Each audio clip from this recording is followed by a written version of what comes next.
We're pleased to have a lot going on tonight. And one of the things that we're really glad is to hear from Erika Donalds, who we're inviting to come and to introduce our other special guest, the MC you really wanted to hear from. Erika.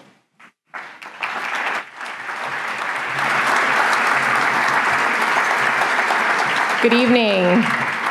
And that's a powerful story, but there's good news tonight because many of us, including the members of the Florida Citizens Alliance and those who are fighting for the voices of children in Tallahassee, including the person who I get to introduce tonight, Speaker Richard Corcoran, we are on the battle lines fighting for those kids. So the good news is you're here in the right room where things like that hopefully will not continue to happen in our Florida schools thanks to our efforts and the efforts of Florida Citizens Alliance.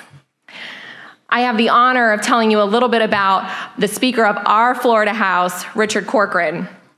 Speaker Corcoran grew up in Pasco County, which is just north of Tampa. He's the son of 2 World War II veterans. His father was an American soldier that chased Rommel across the African desert and later fought in Italy, and his mother was a member of the British Women's Auxiliary Air Force who bravely served in London during the Blitz. Speaker Corcoran is an attorney by trade and previously served in the U.S. Navy Reserve. His wife, Ann, who's also an attorney, is a wonderful person, is a volunteer founder for a classical charter school up in Pasco County, very similar to one that you all are familiar with here. They have 6 children, 3 boys and 3 girls. And Speaker Corcoran, I'm going to tell you, has done more as a state leader in education policy and education issues than anyone in recent memory. He has been tremendous on behalf of our children.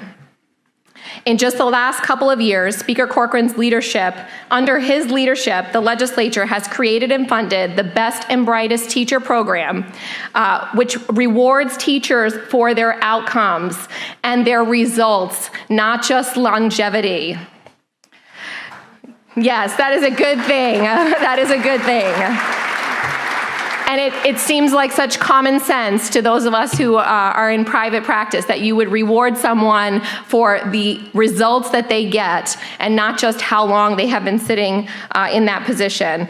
But it takes someone with really brave and bold leadership to do those kinds of things in the entrenched school system that we have.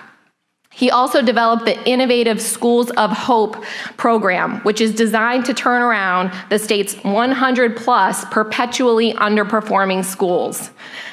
It is an incredible program, and it took so much guts and effort to get into place. And as you may know, we have districts that are actually suing to stop this program from taking place, which is really designed to help the kids who are in schools that continue to fail. This year, he's pushing a measure to give scholarships to any child who has been victimized in their traditional public school, which will allow them to go to another public school or a private school, providing them with a safe environment to learn and do their very best as a student. That's HB1 going on this year. Those are just a few things that Speaker Corcoran is working on. I could talk a lot longer than I am allotted about the great things that he has done for our state, not just in education, but in many different areas. And as he continues his record of bold leadership, fighting against special interests and big government, he deserves our prayers and he deserves our support. So without further ado, I introduce you to the Speaker of the Florida House, Speaker Richard Corcoran.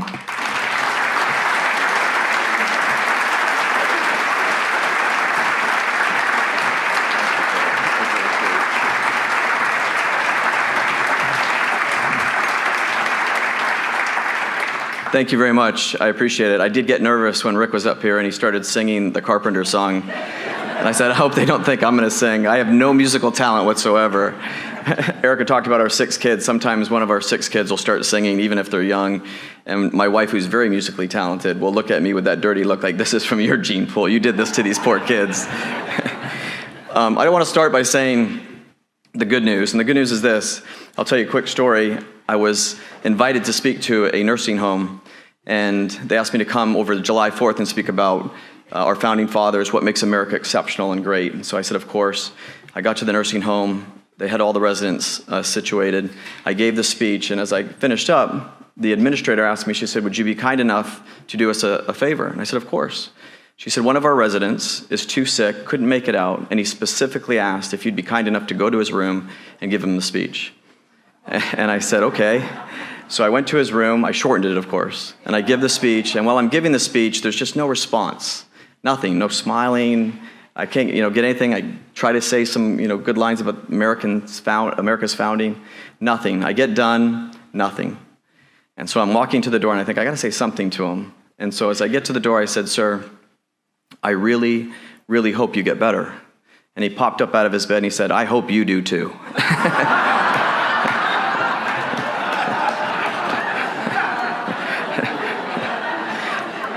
So the good news is I'm only going to speak for about 5 minutes.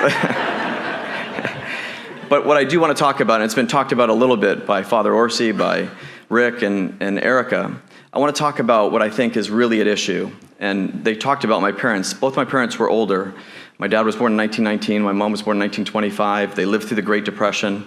Like Dinesh, my mom was born in India. Her family had no money in England, and so what they did to survive was they moved to India, which was a colony at the time, and he worked on a tea plantation. But there was no infrastructure, so they put my mom and all her siblings on a boat, and she was basically raised her entire life in boarding schools and adoptive families over the summer and Christmas because they didn't have money to send him back. And my dad lost his father when he was 2 during the Great Depression and was raised in orphanages with his older brother and again, adoptive families.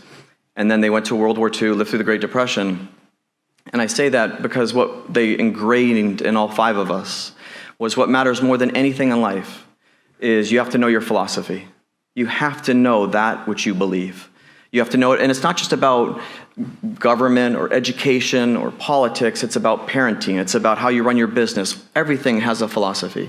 And if you don't know that philosophy, and you don't know it inside and out, somebody else has a philosophy, and you will be moved by that philosophy. Their entire lives were moved by a philosophy and the vacuous non-philosophy of other leaders.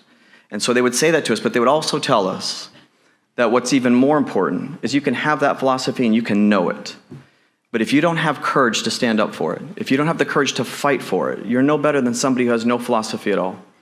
And so I tell you that because what this dinner is about is having a philosophy and a knowledge of what it is that we believe and putting that into effect to have outcomes that transform children's lives. And I just want to show you, on the flight down today, I got a call from my staff, and they said, have you seen the new commercial? And I said, what are you talking about? I just got off the plane. And they said, there's a new commercial, look at your text. And I asked them, if you would just play this commercial, I want to show you, this just unveiled today about what Erika was talking about. It's an attack on Florida families. House Bill 7055 is another Tallahassee assault on our local public schools. Political insider Richard Corcoran has a plan to divert even more of our tax dollars to unaccountable private schools while slashing the pay of even our best teachers. His bully bill wastes more money on failed programs while our schools starve and our children suffer. It's time to drain the swamp. You know just where to begin. I'm nicer than that commercial. I just want you guys to know that. But and here's my point, and I want to echo what Father Orsi said.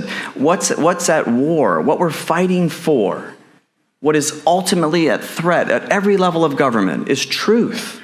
We believe in a truth that is objective and knowable. And we fight for that truth. And what's against us is that secular darkness that the Father talked about.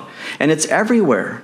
And what that commercial is really saying, by the way, that bill is sponsored by Erika's husband, Erika Donalds, who's a great representative for you guys.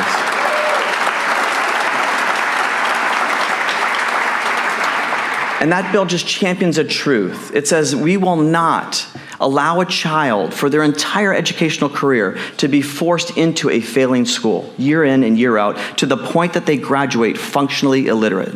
We are the 3rd largest country, state, and the richest country in the world. That's unacceptable. That one says that if you're a child and you get dropped off at a school, and that school's a war zone for you, we have children who are diagnosed in Florida schools in America with PTSD. That's how violent those school systems are. That's something attributable to first responders and our veterans. Now school children are being diagnosed. And so we are trying to pass legislation, which they're fighting, which is true and just. And that's what we're up against. And I want to say that these are the battles that we have fought. And we have been sued already. In 1 year, we have been sued more by the teachers union than any other legislature in the history of the Florida House. Yeah. But we won't stop fighting. And we've said it over and over. We will fight those battles. We will fight them any place, any time, against any opponent. Because what we're fighting for is truth and the opportunity for every child in the state to get a world-class education. And while we have been fighting those battles, there are others on the national scene who have been waging war. They have been waging war against progressivism, liberalism, and elitism. And one of those gentlemen is our keynote speaker tonight. He has waged war as an author. He has waged war as a filmmaker. He has waged war on university campuses, debating hundreds and hundreds of times anybody and anyone over truth. And tonight, he will wage war as he has done many times in speeches. It is a great honor to be able to come and sit and listen to Dinesh D'Souza.